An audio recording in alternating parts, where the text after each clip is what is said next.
ओम मुनित्रयं नमस्कृत्य सुक्तिः परिभाव्य च वैयाकरणसिद्धान्तकौमुदीयं विरच्यते। सर्वेभ्यः श्रोतृभ्यः नमः। अस्माभिः गतपाठे यद्यत् पठितं तद् एकवारं स्मरामः। वयं वैयाकरणसिद्धान्तकौमुदी इत्याख्यस्य ग्रन्थस्य तत्र अजन्तपुल्लिङ्गप्रकरणे भवामः। प्रकरणस्यास्य अस्माकं क्रमे तत्र 56 पाठः गतपाठः प्रवृत्तः। अस्मिन् पाठे अस्माभिः आकारान्तपुल्लिङ्गशब्दानां विषये पठनम् आरब्धं वर्तते। ततः पूर्वं च अकारान्तपुल्लिङ्गशब्दानां विवरणं विगतपाठे अस्माभिः समापितम्। आकारान्तपुल्लिङ्गेषु अपि तत्र विश्वपा इति शब्दः गृहीतः, ग्रन्थकारेण स्वीकृतः।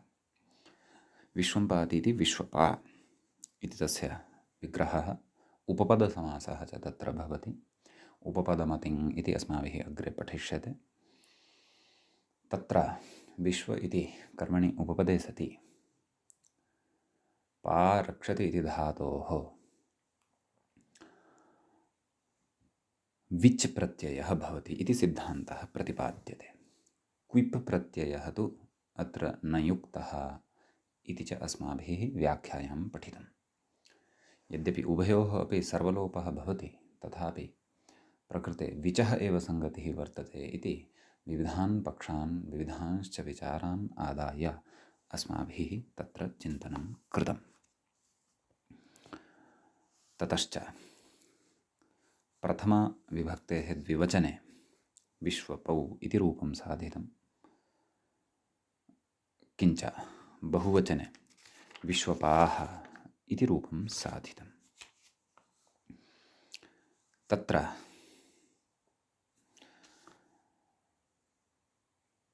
विश्वप औ इत्यत्र औ इति प्रत्यये परतः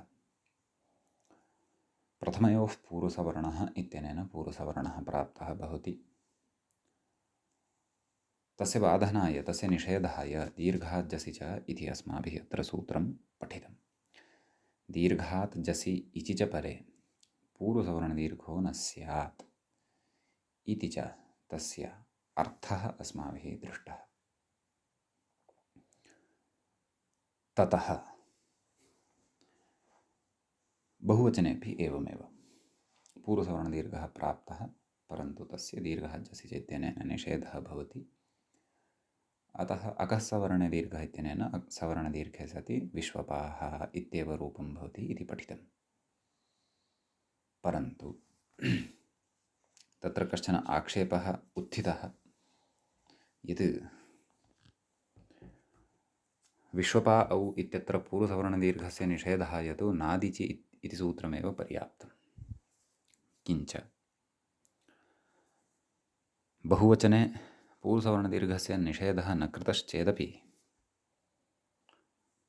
विश्वपाः इत्येव रूपं तत्र सिद्धं भविष्यति, यच्च अस्माकं कृते अपेक्षितं वर्तते। अतः प्रकृते दीर्घाज्जसि च इत्यस्य आवश्यकता एव नास्ति। तत्रोक्तं तथा नास्ति भोः, अत्र आवश्यकता नानुभूयेत। तथापि गौरी औ गौरी जस् इत्यत्र पूर्वसवर्णदीर्घः न प्राप्तः भवतु, तस्य बाधः भवतु, तत्र यथा यथं यण् भवतु, गौर्यः गौर्यौ गौर्यः इत्यादीनि रूपाणि एव स्युः, तदर्थं दीर्घाज्जसि च इति सूत्रस्य अपेक्षा वर्तते। इदञ्च सूत्रस्यास्य च सार्थक्यं वर्तते। अतः प्रकृते तत्र न्याय्यत्वात् इदं सूत्रम् उपन्यस्तम्। यद्यपि नादिचि इत्यनेनापि द्विवचने पूर्वसवर्णदीर्घस्य निषेधः कर्तुं शक्यते स्म, परन्तु न्याय्यः विषयः कः, यत् परतः विद्यमानं शास्त्रं तस्य पूर्वं प्रवृत्तिः भवतु इति। परतश्च दीर्घाद्यसि च इत्येव। अतः तत् प्रकृते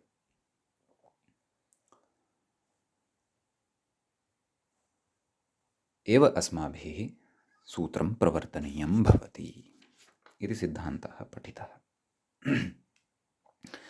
द्वितीयाविभक्तेः एकवचने विश्वपाम् इति रूपं साधितं। द्वितीयाविभक्तेः द्विवचने अपि यथा पूर्वं विश्वपौ अर्थात् प्रथमाविभक्तेः द्विवचनवदेव विश्वपौ इति रूपं च अस्माभिः साधितम्। तदनन्तरं बहुवचने अस्माभिः विमर्शः आरब्धः। तत्र बहुवचने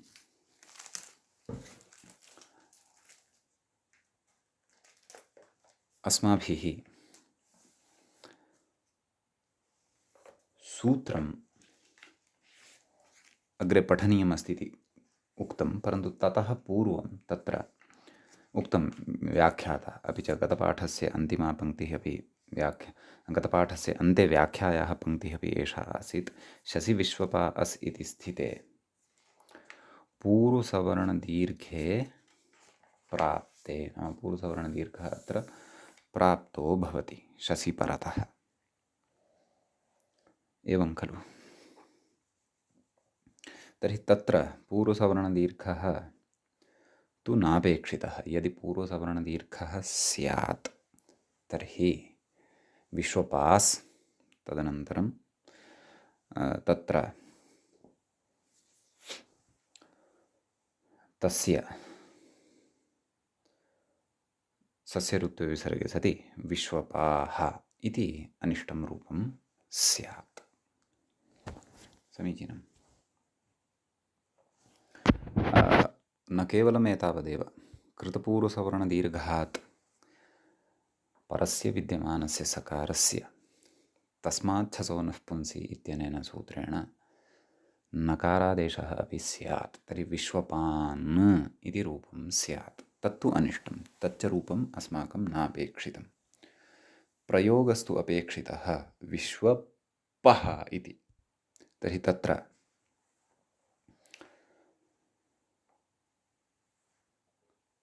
पूर्वसवर्णदीर्घस्य प्रवृत्तिः अत्र न भवतु, अपि तु अपेक्षितं यद्विधानं तदेव अत्र प्रवर्ततां। तच्च विधानम् अग्रिमेण सूत्रेण कथयिष्यते। सूत्रं वर्तते इत्थम् अग्रिमं, किम्? आतो धातोः इति। तत्र सूत्रे द्वे पदे स्तः। आम्, अपि च इदमपि स्मर्तव्यम्, इतः नाम अस्मात् सूत्रादारभ्य अस्माकं क्रमे अजन्तपुल्लिङ्गप्रकरणस्यास्य एषः 57 पाठः तत्र भवति आरब्धः। तत्र आतः इति षष्ठ्यन्तं पदं भवति। षष्ठीविभक्तेः एकवचनान्तं पदं भवति। धातोः इति एवं धातोः इत्यपि षष्ठ्यन्तमेव पदं भवति। पदद्वयमपि अत्र षष्ठ्यन्तमेव वर्तते। वयं पश्यन्तः स्मः, षष्ठाध्यायस्य चतुर्थपादस्य 44 सूत्रमिदं भवति। प्रकृतसूत्रं प्रति किं किम् अनुवर्तते तद् व्याख्याता कथयन्नस्ति। पश्यन्तु, अङ्गस्य इति भस्य इति च अधिकृतम्। अङ्गाधिकारविषये अस्माभिः पूर्वं चर्चा कृता वर्तते। भस्य भाधिकारविषये अपि अस्माभिः पूर्वं चर्चा कृता वर्तते, एवं खलु। इति च अधिकृतं नाम अनयोः द्वयोः अधिकारयोः क्षेत्रे तत्र आतो धातोः इति सूत्रं भवति। अतः अस्य सूत्रस्य यः अर्थः फलितः भविष्यति तस्मिन् अङ्गचर्चा भचर्चा च नूनमेव भविष्यति। समीचीनं कथयति। धातोः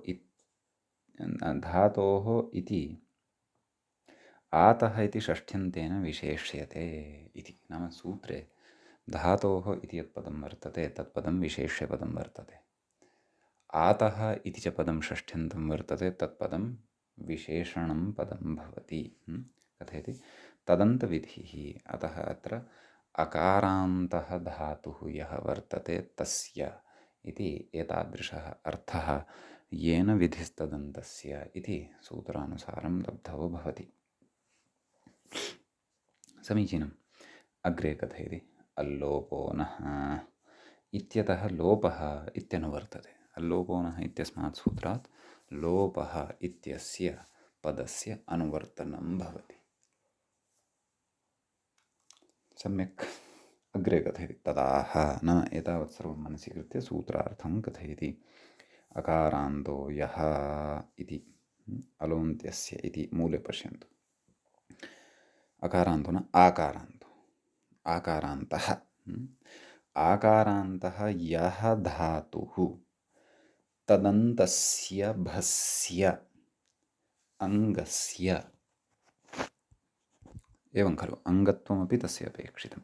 भसंज्ञा तु स्यादेव, अङ्गसंज्ञा अपि स्यात्। अपि च वयं जानीमः भसंज्ञा यचिभम् इत्यनेन सूत्रेण क्रियते, अङ्गसंज्ञा च तत्र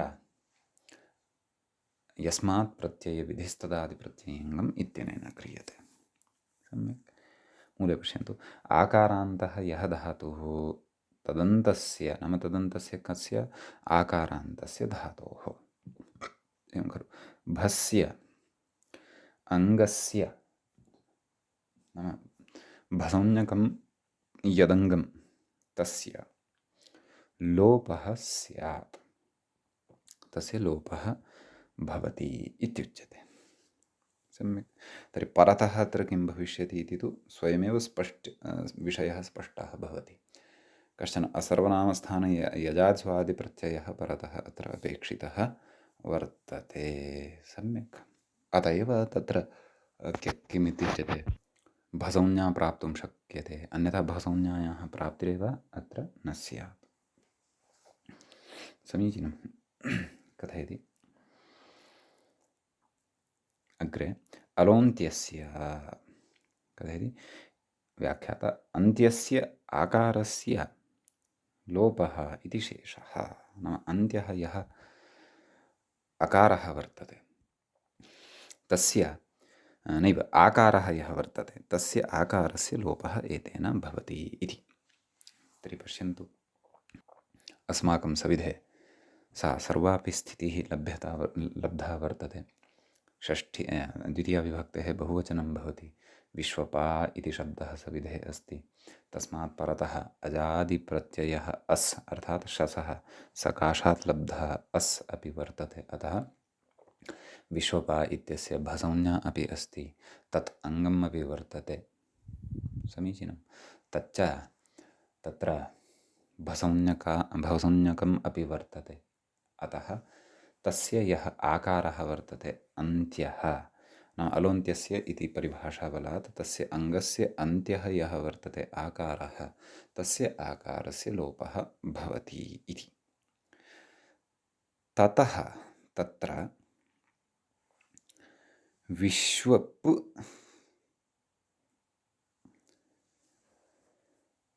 अस् इति स्थितिः जायते। विश्वपस् तदनन्तरं ससजुषोरुः इत्यनेन स इत्यस्य रुत्वं, रेफः च यः वर्तते तस्य विसर्गत्वं, विश्वपः इति रूपं द्वितीया विभक्तेः बहुवचने सिद्धं भवति।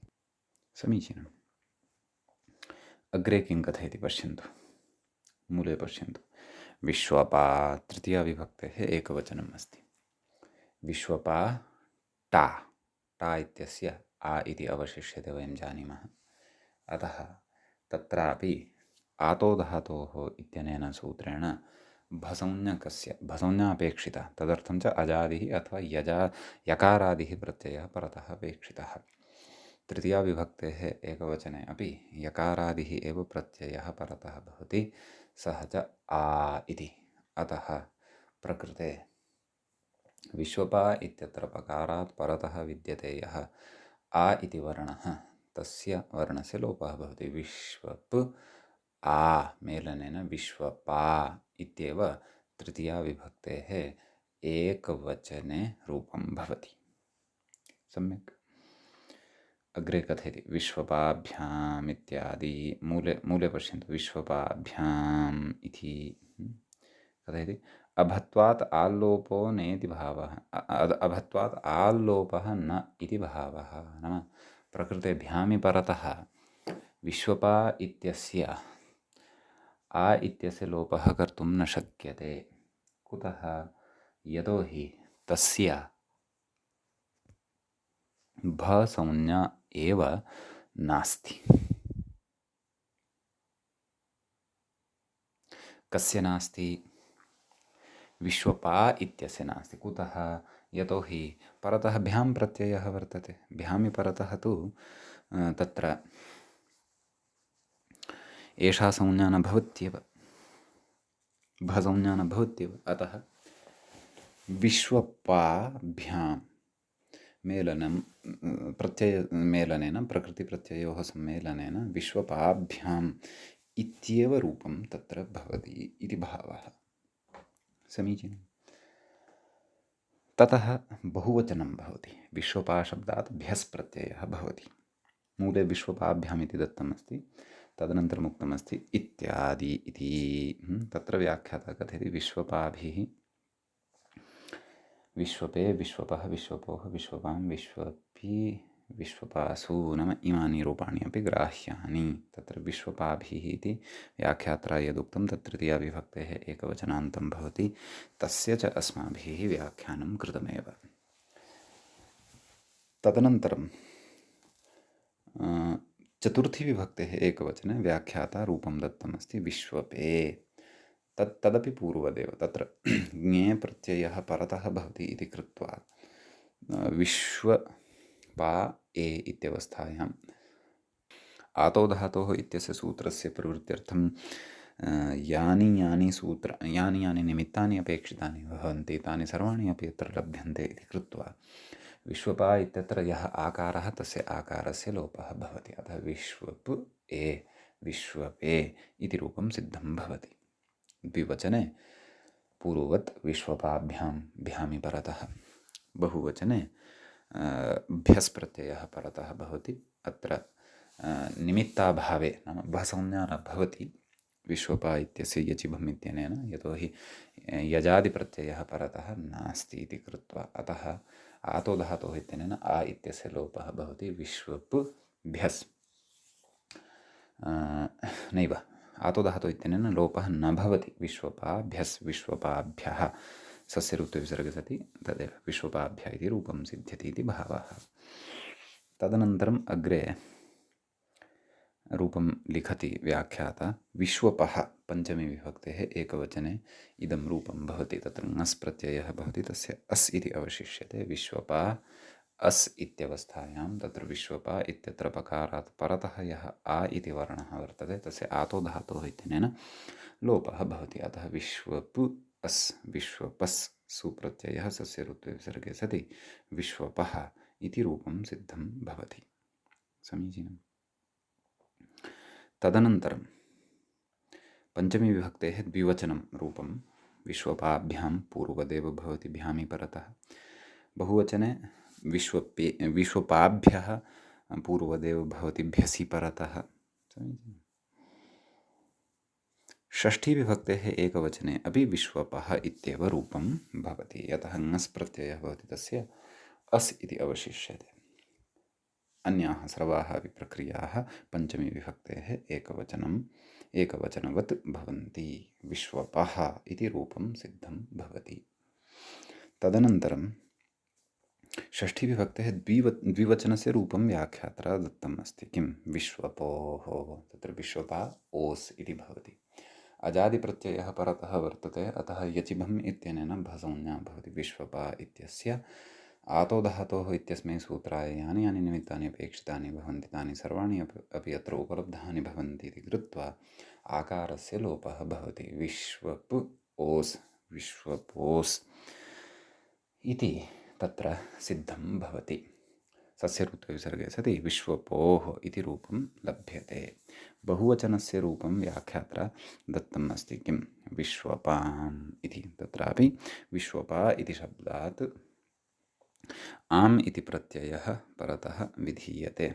अत्र तु नुडागमः भवितुं नार्हति, यतोहि ह्रस्वान्तं विश्वपा इति शब्दः नास्ति, ह्रस्वान्तः विश्वपा इति शब्दः नास्ति, नद्यन्तः विश्वपा इति शब्दः नास्ति, आबन्तोऽपि विश्वपा इति शब्दः नास्ति। अत्र आकारः श्रूयते, परन्तु सः आकारः आपः सकाशात् लब्धः आकारः नास्ति, आपभिन्नः आकारः एषः वर्तते इति भावः। समीचीनं। ततः प्रकृते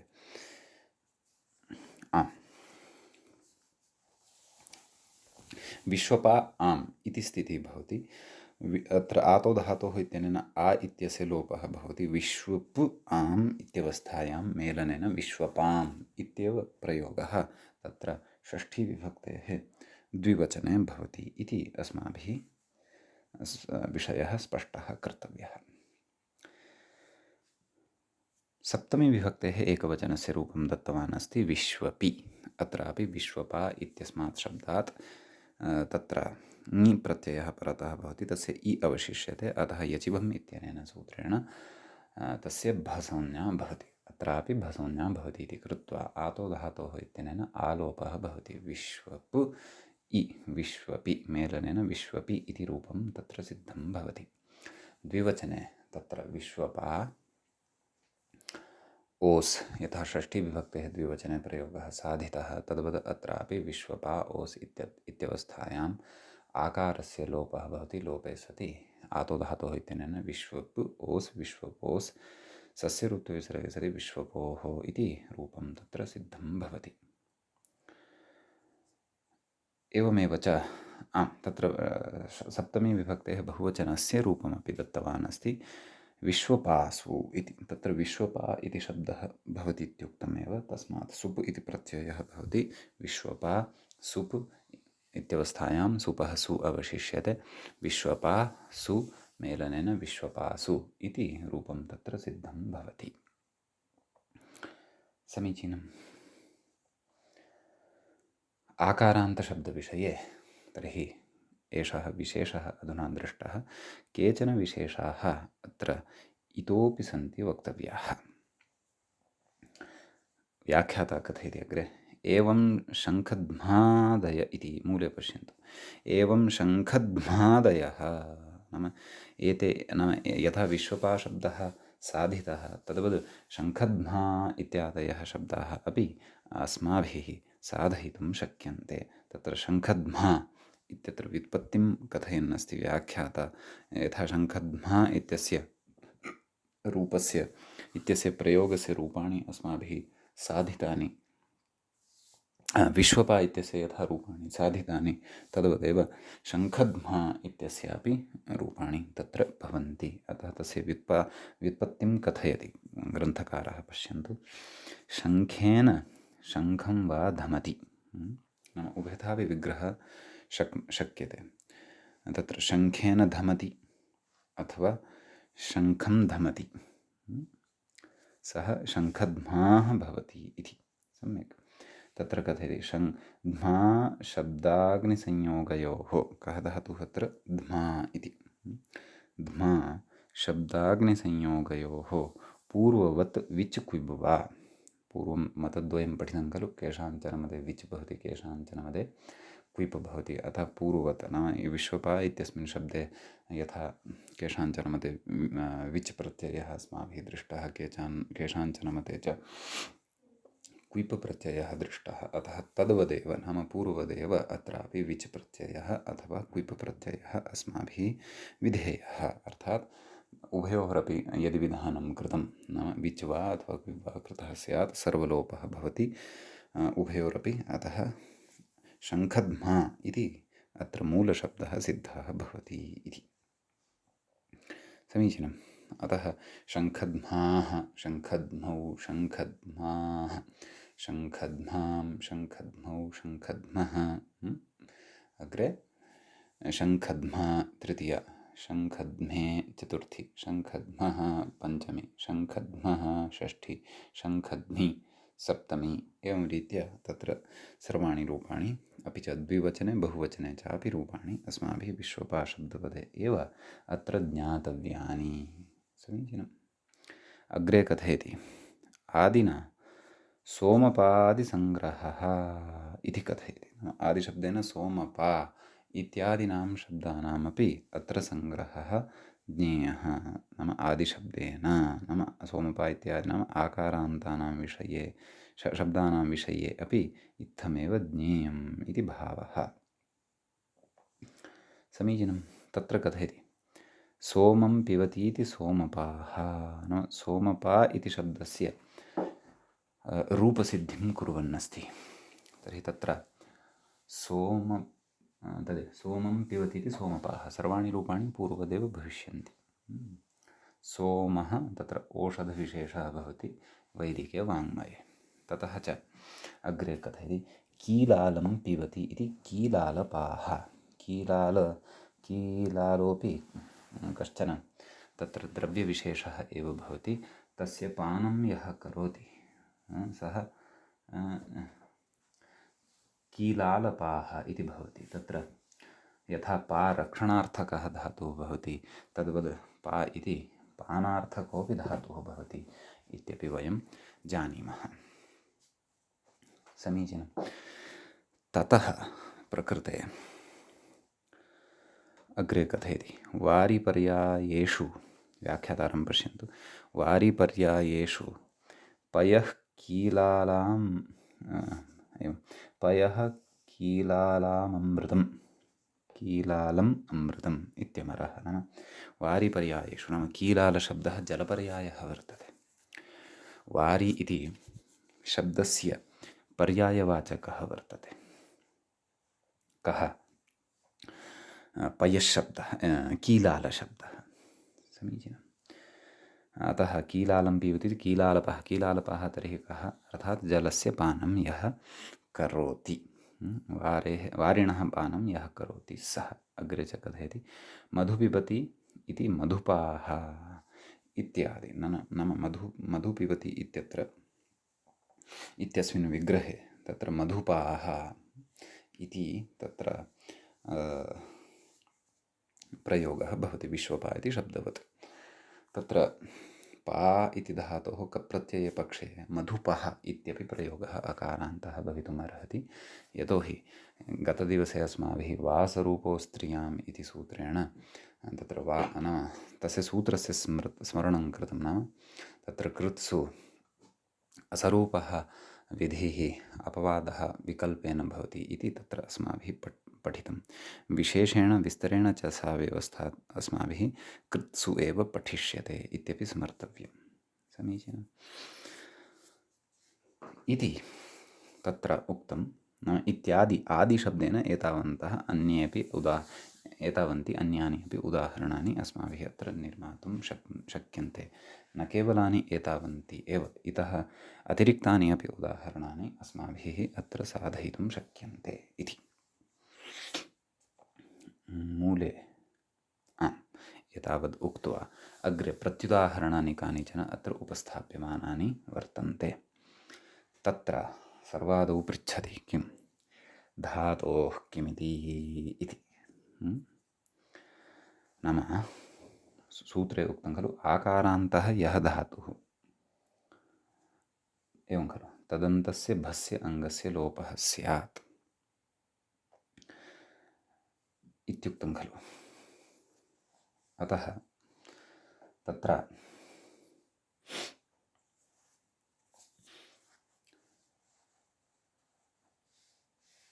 धातोः इति कुतः उच्यते? आतः इत्येव उच्यताम्। आकारान्तस्य भस्य अङ्गस्य लोपः स्यात् इत्येव उच्यताम्। तदेव व्याख्याता अपि कथयन्नस्ति। आतो नापः इत्येव सूत्रिताम्। अत्र कश्चन भिन्नः विचारः अस्ति।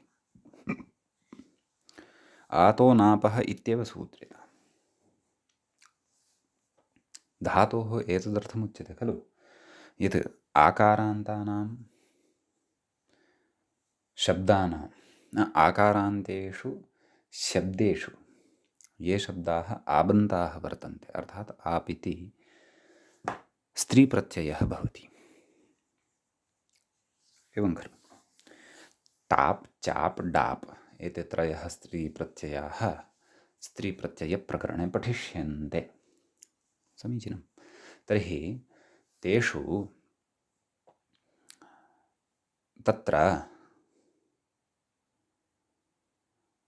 आ इति नाम आपः नाम सर्वेषामपि तेषाम् आप् इत्येव खलु अवशिष्यते। तर्हि आ इत्यस्य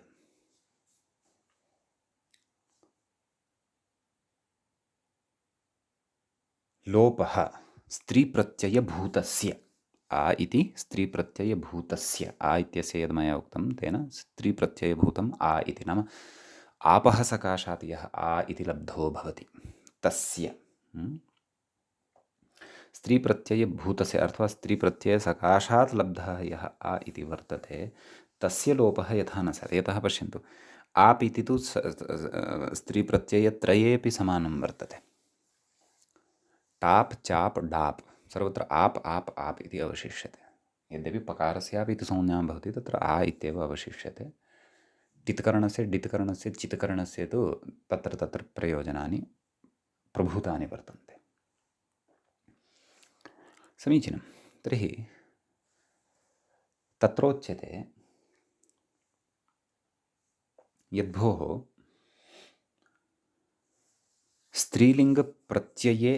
स्त्रीलिङ्गप्रत्ययान्तस्य आकारस्य लोपः न स्यात्, अतः खलु धातोः इत्युच्यते। तदपेक्षया आतोनापः इत्येव उच्यताम्। कः अर्थः? अर्थात् आकारान्तस्य लोपः भवति, परन्तु न आपः।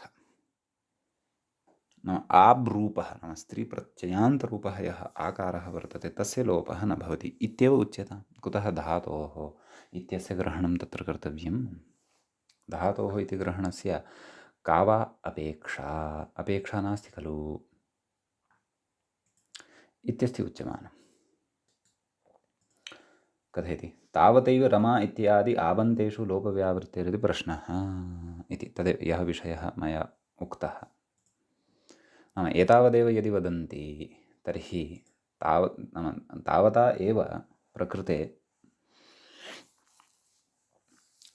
आबन्तेषु नाम येऽपि स्त्रीप्रत्ययान्ताः आबन्ताः शब्दाः वर्तन्ते तेषु तत्र भस्य आकारस्य लोपस्य व्यावृत्तिः अर्थात् निवृत्तिः भविष्यति खलु। अतः कुतः धातोः इति वक्तव्यम्? आतोनापः इत्येव उच्यताम्। एवमपि सूत्रं कर्तुं शक्यते खलु। धातोः ग्रहणं विशेषेण कुतः कृतं वर्तते? तत्र कोऽपि विशेषः अस्ति वा अथवा एवमेव कृतं वर्तते वा इति प्रश्नः तत्र, अथवा पूर्वपक्षः अथवा आक्षेपः तत्र क्रियते। समीचीनं। तर्हि तत्र प्रत्युदाहरणं दत्तमस्ति हाहान् इति। हाहान् इत्यादीनां रूपाणां सिद्ध्यर्थं धातोः इति ग्रहणं कर्तव्यमेव इति उच्यते। समीचीनं। तत्र कथयति? पूर्वसवर्णदीर्घे नाम हा इति कश्चन शब्दः, तस्य द्वितीया विभक्तेः बहुवचने रूपसिद्धिः अस्ति उच्यमाना। हा अस्, हा नाम शसः अस् अवशिष्यते खलु, पूर्वसवर्णदीर्घो भवति हास्, तदेव कथयति। तस्मात् छसो नः पुंसि इति नत्वं, नाम तस्मात् छसो नः पुंसि इत्यनेन सूत्रेण तत्र नकारादेशः क्रियते सकारस्य स्थाने। यथा रामान् इत्यत्र क्रियते तद्वद् हाहान् इत्यत्रापि सकारस्य स्थाने नकारादेशः क्रियते। सम्यक्। कथम् अयं व्यत्यासः कथम्? हा इत्यपि आकारान्तः शब्दः वर्तते खलु। यथा विश्वपा, सोमपा, किलालपा एतादृशाः शब्दाः अस्माभिः अधुना पठिताः, तादृशाः एव हा इत्यपि दृश्यते खलु। अस्यापि अन्ते आकारः अस्ति एव खलु। तर्हि विश्वपा इति शब्दस्य तु विश्वपः इति भवति, शङ्खध्मा इत्यस्य शङ्खध्मः इति भवति द्वितीया विभक्तेः बहुवचने। हा हा इत्यस्य शब्दस्य हा हान् इति कुतः अस्यापि हा हः इति द्वितीयाविभक्तेः बहुवचने कुतः न भवति तदग्रे कथयन्नस्ति। अग्रिमविवेचनेन हा हान् इत्येव कुतः कुतश्च सूत्रे धातोः इत्यस्य ग्रहणं कर्तव्यमेव इत्यस्यापि विषयस्य स्पष्टता भविष्यति। सम्यक् कथ्यते। हा हा इति गन्धर्वविशेषवाचकम् अव्युत्पन्नं प्रातिपदिकम् एतत्। कश्चन गन्धर्भविशेषो वर्तते। तस्य तद्वाचकं नाम तस्य तद्वाचकः अयं शब्दः भवति हा हा। अपि च अयं शब्दः अथवा इदं प्रातिपदिकम् अव्युत्पन्नं वर्तते। अत्र प्रकृतिप्रत्ययविभागः न क्रियते। क्लिष्टः अथवा प्रकृतिप्रत्ययविभागः न सम्भवति। सम्भवति चेदपि क्लेशेन सम्भवति। अतः अव्युत्पन्नप्रातिपदिकत्वमेव अस्य स्वीक्रियते। सम्यक्। तत्र अस्य कोशप्रामाण्यमपि शब्दस्य ददाति। हा हा हू हूश्चैवम् आद्याः गन्धर्वास्त्रिदिवौकसाम् इत्यमरः इति। अमरकोशे अपि अयं शब्दः एवं रीत्या उक्तः वर्तते। सम्यक्। गन्धर्वविशेषवाचकत्वेन पठितः वर्तते इति भावः। तस्य पर्यायशब्दाश्च अत्र अस्यां कोशपङ्क्तौ भवन्ति। कथयति सुटिविश्वपावत् इति। नाम नाम सु औजस् अम् औट् शस् इत्यर्थः। अतः सुट् प्रत्याहारे परतः न क्षन्तव्यः। सुट् प्रत्ययेषु परतः अथवा सुट्सु परतः सु औजस् अम् औट् इति परतः विश्वपा शब्दवत् अस्यापि रूपाणि भवन्ति। हा हाः हा हौ हा हाः हा हम् विश्वपां हा हाम् इति हा हम् इति न हा हाम् हा हौ एवं रीत्या भवति। कथयति शसि हा हान् इति साधितं खलु अस्माभिः तत्रैव कथयन्नस्ति। शसि हा हा अस् इत्यत्रापि आतोनापः इत्याल्लोपः स्यात्। नाम यदि सूत्रम् एतावदेव कुर्मः यथा उपरि पूर्वपक्षिणा उक्तं यत् आतोनापः आतोनापः अथवा आतो अनापः इति समानः अर्थस्तु समानः एव अस्ति। आपः न आप् भिन्नस्य एव तत्र आकारान्तस्य लोपः भवतु इत्युक्तं खलु। तर्हि प्रकृते आतो अनापः नाम आतः अनापः इति यदि सूत्रम् उच्यते पूर्वं तु उपरि किमस्ति तद् विच्छेदः तथा अस्ति। नाम आतो इति दक्षिणतः वर्तते नापः इति वामतः नाम पुस्तकस्य वामतः नापः इति शब्दः गतः। वस्तुतः तत्र भ्रमं मा प्राप्नुवन्तु। तत्र अनापः इति विवक्षितम् अस्ति। अतः एव तत्र अवग्रहः स्थापनीयः उपरि। आतो एतदनन्तरं वा नापः एतस्मात् पूर्वं वा अवग्रहः स्थापनीयः उपरि। अतः स्पष्टता भविष्यति। आतो नापः कथयति। यदि आतः अनापः इत्येव विग्रहः उच्येत तर्हि तत्र अनापः नाम न विद्यते आप् यस्मिन् अथवा यस्य सः अनाप् तस्य अनापः इति। तर्हि तदेव नाम आतो नापः इत्येव यदि सूत्रम् उच्येत तर्हि कथयति इत्याल्लोपः स्यात् इति। तर्हि हा हा अस् इत्यत्रापि यः आकारः वर्तते आप् रहितः आप् भिन्नः अपि च अनाभ्रूपः खलु। आप् नास्ति सः आकारः तस्यापि आकारस्य लोपः स्यात्। एवं खलु? यतः आभिन्नः वर्तते एषः, तर्हि अस्यापि लोपः स्यात्। लोपः यदि स्यात् तर्हि हा हृ अस् हा हस् सस्य ऋतुविसर्गति हा हः विश्वपः इतिवत् हा हः इति अनिष्टं रूपं स्यात्। समीचीनम्। अग्रे कथयति अतो धातुग्रहणमित्यर्थः। अतः प्रकृते धातुग्रहणं क्रियते इति भावः। धातुग्रहणं क्रियते चेत् तर्हि तत्र आबन्ताः ये सन्ति शब्दाः, अर्थात् स्त्रीप्रत्ययान्ताः सन्ति ये शब्दाः, तेषामपि लोपः न भविष्यति। एवं खलु? किञ्च ये शब्दाः धातोः सकाशात् आकारान्ततां प्राप्तवन्तः सन्ति तेषामेव लोपः भविष्यति, वा न वा? यथा विश्वपा, किलालपा इत्यादयः शब्दाः। एवं किल? ये तु धातोः सकाशात् न लब्धाः वर्तन्ते आकाराः शब्दानाम् अन्ते, अथवा धातोः सकाशात् न लब्धः वर्तते यः आकारः कस्यचित् शब्दस्य अन्ते, तस्य तर्हि आकारस्य लोपः न भविष्यति। धातोः इति ग्रहणं यदि क्रियते तर्हि, वा न वा? तर्हि तत्र हा हा इत्युक्तं किमुक्तम्? अव्युत्पन्नं प्रातिपदिकं। तत्र प्रकृतिप्रत्ययविभागः नोच्यते। यथा विश्वपा इत्यादिषु अस्माभिः प्रकृतिप्रत्ययविभागव्यवस्था उक्ता, तद्वत् अत्र नास्ति। समीचीनं। तर्हि नाम अत्र विद्यमानः यः आ इति वर्तते, सः आ इति धातोः सकाशान्न लब्धः वर्तते, अथवा धात्वयवभूतः नास्ति इति कृत्वा तस्य लोपः अपि न भवति।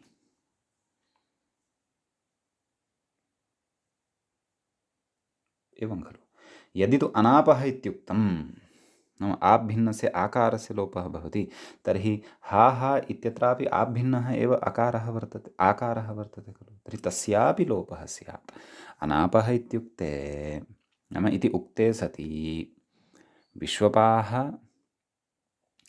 किलालपाः, शङ्खध्माः इत्यादीनि रूपाणि सिद्ध्यन्ति, अङ्गीक्रियते। परन्तु तथा उक्ते सति अतिव्याप्तिः स्यात्।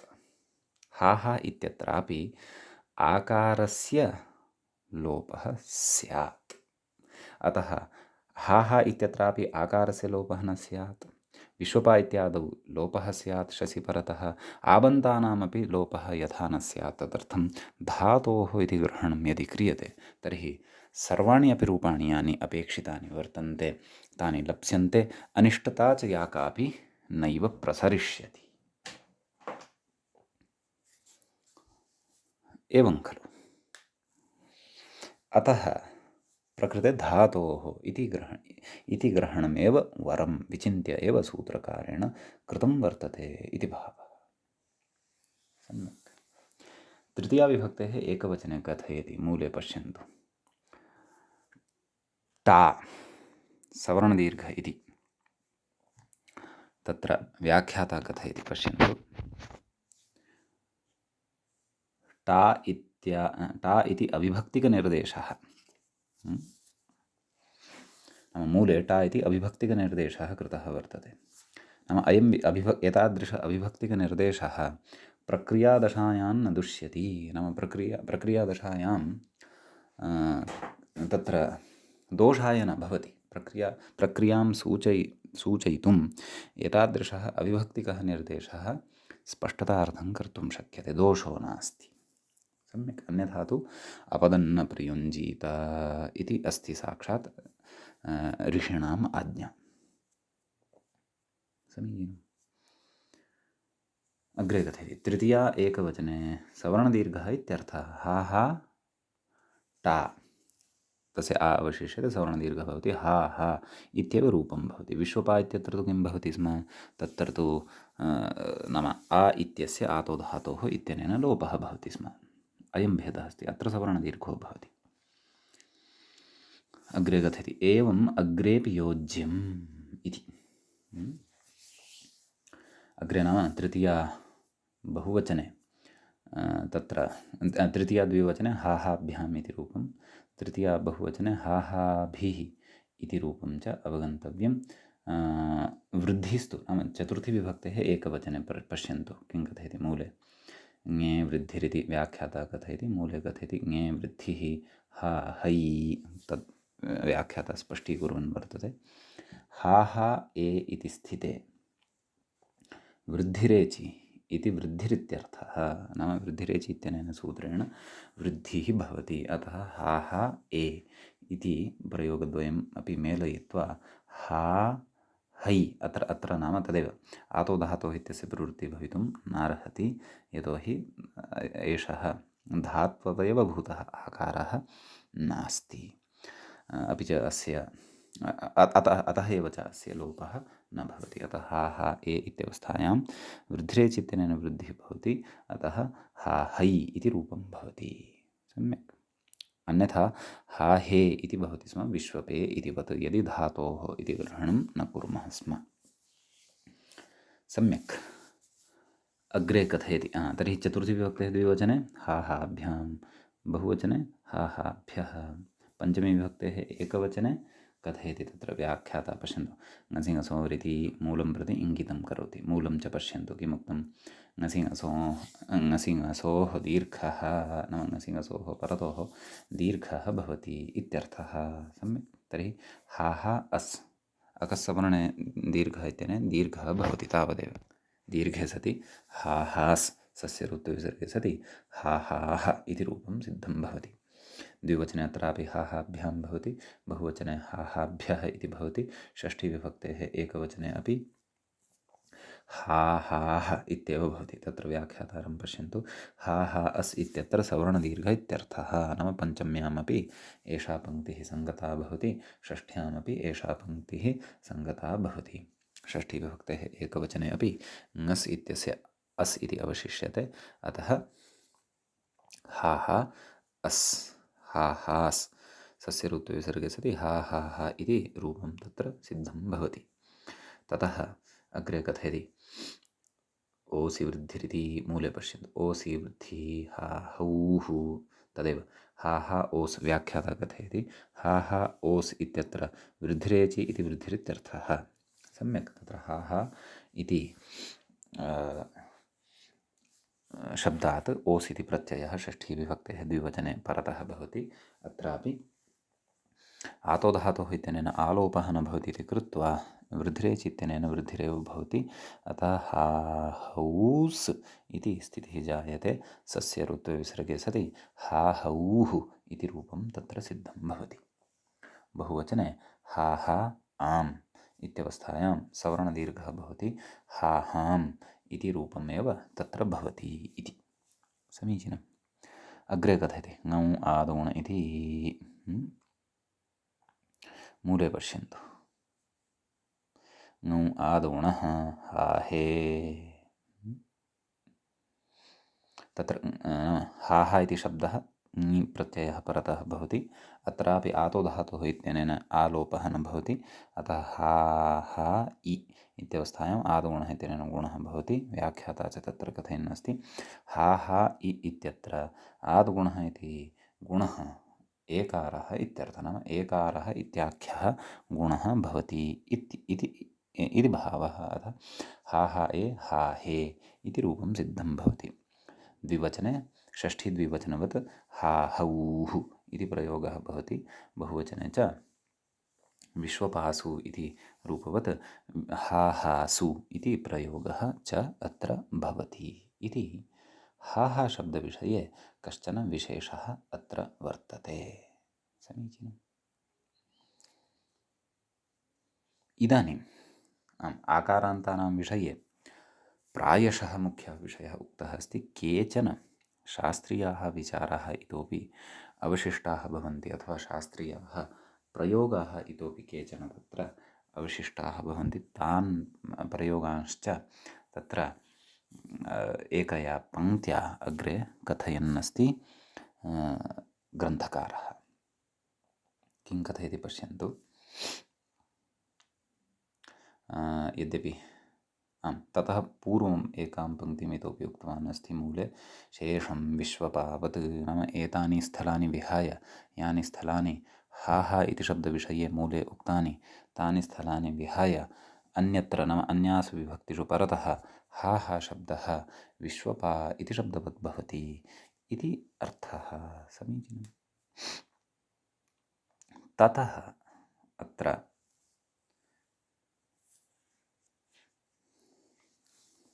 अग्रे कथयति, व्याख्यातारं पश्यन्तु, अवतरणिकां कां बध्नाति तां पश्यामः।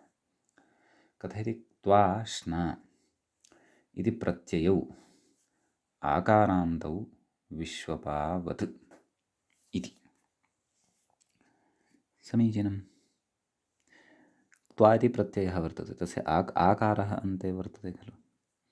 प्रत्ययस्य नाम अस्ति, त्वान्तम् अव्ययं भवति, परन्तु त्वा इति शब्दः यः वर्तते तस्य तु अव्ययत्वं नास्ति खलु। त्वा प्रत्ययान्तस्य अव्ययत्वं भवति, एवं खलु। श्ना इति च विकरणप्रत्ययः भवति, क्रयादिगणे पठिष्यते अग्रे। क्रियादिभ्यश्ना इति, श्ना इति विकरणप्रत्ययो भवति।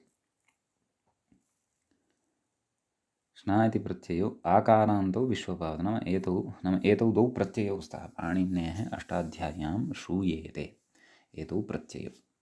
तत्र समानकर्तृयोः पूर्वकाले अलङ्खल्वोः प्राचां त्वा इति किमपि तत्र अथवा बहुत्र अन्यत्रापि अष्टाध्याय्यां त्वा इति व्यवहारः कृतः वर्तते। क्रियादिभ्यश्ना इत्यत्र श्ना इति अपि श्रूयते। तत्र कथयति, इति प्रत्ययौ आकारान्तौ विश्वपावत् इति, नाम यथा विश्वपा इति शब्दः तत्र आकारान्तः वर्तते, तद्वत् एतौ अपि आकारान्तौ द्वौ शब्दौ वर्तेते। समीचीनं। तर्हि तत्र कथयति, ननु अधातुत्वात् कथमिह आल्लोपः इत्यत आह। तत्र वस्तुतः विषयः वर्तते, तत्र मूले पश्यन्तु, आत् इति योगे इति मूले पश्यन्तु, आतः इति योगविभागात् आतो धातोः अधातोः अपि आकारलोपः क्वचित् त्वः श्नः इति। तत्र समानकर्तृकयोः पूर्वकाले इति तु अस्ति एव। समासेनै पूर्वे क्त्वो ल्यपु इति अस्ति एकं सूत्रं। तत्र क्त्वः इति षष्ठीविभक्तेः एकवचनम् उपयुज्यते। क्त्वः, यथा विश्वपा इति शब्दस्य षष्ठीविभक्तेः एकवचनम् उपयुज्यते, किं विश्वपः, तद्वत् तत्रापि उपयुज्यते क्त्वः इति। समीचीनम्। एवमेव हलः श्नः शानद्धौ इति एकम् अन्यत् सूत्रं वर्तते, तत्र श्नः इति उपयुज्यते। सम्यक्। तत्रापि श्ना इति आकारान्तं भवति, तत्र श्नः इति उपयुज्यते। तर्हि तत्र नाम एतादृशेषु प्रयोगेषु प्रश्नः उत्पद्यते। तदेव व्याख्याता कथयन् अस्ति, ननु अधातुत्वात्, नाम त्वा इति तु यः कोऽपि धातुर्नास्ति, श्ना इत्यपि कोऽपि धातुः नास्ति। यथा हा हा इत्यस्य पञ्चमी विभक्तेः एकवचने सवर्णदीर्घः पठितः, हा हा ह इत्येव रूपं, षष्ठीविभक्तेः एकवचने अपि हा हा ह इत्येव रूपं। तत्र कारणं किं दर्शितं? तत्र कारणमिदं दर्शितं यत् अनयोः नैव अस्य हा हा शब्दस्य धातुत्वं नास्ति, धात्ववयवभूतः आकारः अस्य नास्ति इति कृत्वा आतो धातोः इत्यनेन अत्र आकारस्य लोपः कर्तुं नैव शक्यते इति खलु उक्तम्। तथैव अत्रापि खलु वर्तते, क्त्वा श्ना, यद्यपि लोके एतेन प्रयुज्यन्ते, परन्तु पाणिनीये लोके तु उपयुज्यन्ते खलु, पाणिनीयशास्त्रे तु खलु उपयुज्यन्ते। त्वा च तस्य षष्ठ्यन्ततया क्त्वः इति प्रयोगः क्रियते। क्व तत्र समासेन पूर्वे क्त्वो ल्यप्, तत्र क्त्वो अर्थात् क्त्वः, तत्र उत्वसन्धिवशात् ओ इति श्रूयमाणः वर्तते, वस्तुतः क्त्वः इति वर्तते। क्त्वः ल्यप् नाम क्त्वा इति प्रत्ययस्य स्थाने ल्यबित्यर्थः। सम्यक्। एवमेव श्नः तदपि उक्तमेव। तर्हि यदा धातुत्वमेव अनयोः नास्ति तर्हि अत्र षष्ठीविभक्तेः एकवचने कथं वा आ इत्यस्य लोपः स्यात् वा न वा आतो धातोः इत्यनेन? यदि लोपः न स्यात् तर्हि कथं वा क्त्वः श्नः इत्येवं रीत्या आकारान्तयोः अनयोः षष्ठीविभक्तेः एकवचने प्रयोगः क्रियते। तेषु सूत्रेषु क्वचित् पञ्चम्यन्ततया अपि स्यात्, परन्तु षष्ठ्यन्ततया मया प्रसिद्धम् उदाहरणद्वयम् उपस्थापितं भवतां पुरतः। समासेन पूर्वे क्तो ल्यप् अपि च हलश्नः शानद्धौ, हलः श्नः शानद्धौ इति। सम्यक्। कथयति आतिथि आतिथि योगेति नाम तस्य उपायः उच्यते। मूले पश्यन्तु, आतः इति योगविभागात् अधातोः अपि आकारलोपः क्वचित् इति। अत्र कदाचित् पूर्वत्र कस्मिंश्चित् प्रसङ्गे उक्तम्, अधुनापि उच्यते। व्याख्यायामेव क्वचित् पूर्वम् उक्तं वर्तते। अधुना तु मूले एव कथयन्तः स्मः। योगः नाम शास्त्रम् अथवा सूत्रं, विभागः नाम तस्य शास्त्रस्य अथवा तस्य सूत्रस्य विभागः, डिवैडेशन् इति यद् कथयामः। सः योगविभागः इष्टसिद्ध्यर्थपरकः भवति। नाम यत्र अपेक्षितानां रूपाणां सिद्धिः एकेन एव सूत्रेण न जायते तत्र सूत्रद्वयं कुर्मः। एवं खलु? तर्हि अत्र उच्यते नाम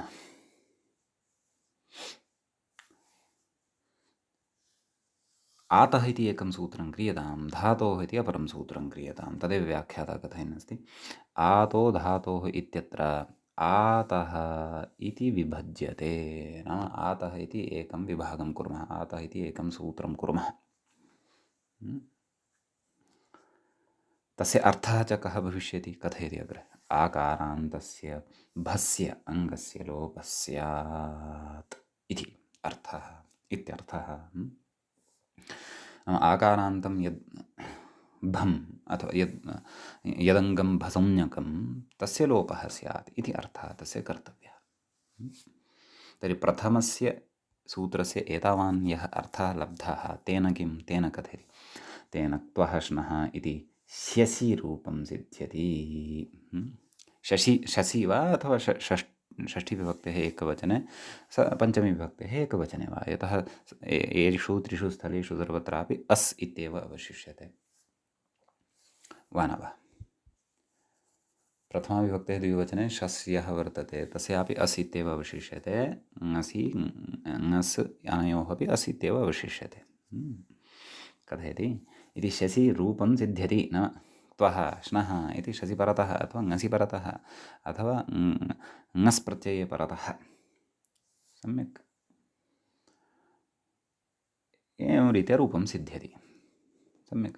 अग्रे कथयति धातोरिति योगान्तरं, नाम अन्यत् सूत्रं किं कर्तव्यमत्र? धातोः इति। तस्य कः अर्थः? तदपि कथयति। आकारान्तो यो धातुः, नाम यः धातुः आकारान्तः वर्तते तदन्तस्य भस्य अङ्गस्य लोपः स्यादित्यर्थः। नाम तदन्तस्य भस्य तदन्तं यद् भसंज्ञकम् अङ्गं वर्तते तस्य लोपः भवति इति। तेन किं प्रयोजनं? कथयति आवन्तव्यावृत्त्यर्थं हाहादिव्यावृत्त्यर्थं चेदं, नाम आवन्तेभ्यः, नाम आवन्तानां शब्दानां भसंज्ञकानाम् आकारस्य लोपः न भवतु तदर्थं अपि च व्यावृत्त्यर्थम् अपि च हा हा इति शब्दे अपि व्यावृत्त्यर्थं निवृत्त्यर्थम् इदं द्वितीयं सूत्रं भवतु इति कर्तव्यम्। अतः शास्त्रे श्नः त्वः इत्यादीनि यानि प्रयुक्तानि तानि अपि सेत्स्यन्ति।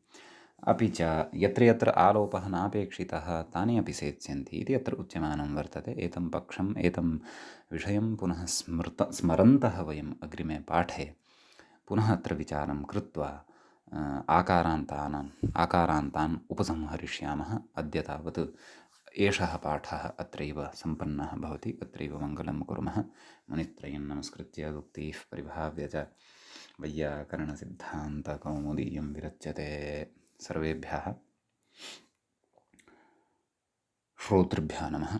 एवञ्च अस्माकं क्रमे अजन्तपुल्लिङ्गप्रकरणस्यास्य एषः तत्र 57 पाठः अथवा 57तमः पाठः सम्पन्नतां गतः। नमः सर्वेभ्यः श्रोतृभ्यः।